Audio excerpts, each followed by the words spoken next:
everyone. Welcome to Frontend Developer in 6 months. My name is Mayowa.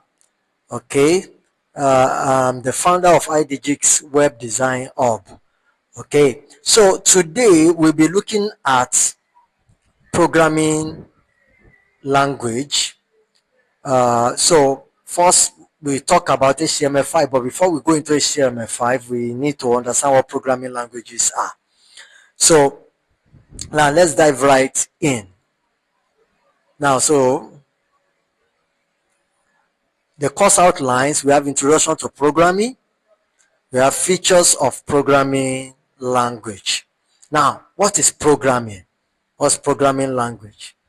I believe, let me go by my definition here. A programming language is a formal system of communication used to write instructions that a computer can understand and execute. Okay, I want you to underline something. Communication, instructions, understand and execute. Okay, now communication is very important, and communication happens between two persons, mostly two persons. But now there is communication between a man and a machine. Okay, the machine is our computer.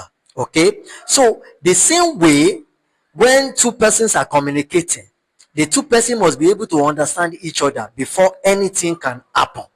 Okay, one serious scenario was one of the things that happened in the Bible when some people gathered together and they were trying to build a Tower of Babel. God came and scattered their language.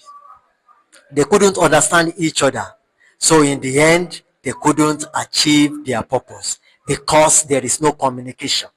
Now, for something to happen, the two persons communicating with each other must be able to understand each other. And now every language they are using has rules. Are you getting me now? Like when I'm using English language has its own rules. If I'm using Yoruba language, it has its own rules. Are you getting me now? Now, so communication between a man and a machine. The machine must be able to understand what the man is trying to say, or else nothing will happen. Are you getting me? So how do we now communicate? Now, the formal way of communicating with our computer is what we call programming language. Are you getting me now? It's what we call programming language. We needed the computer to do certain things. We have to communicate in a way that computer can understand.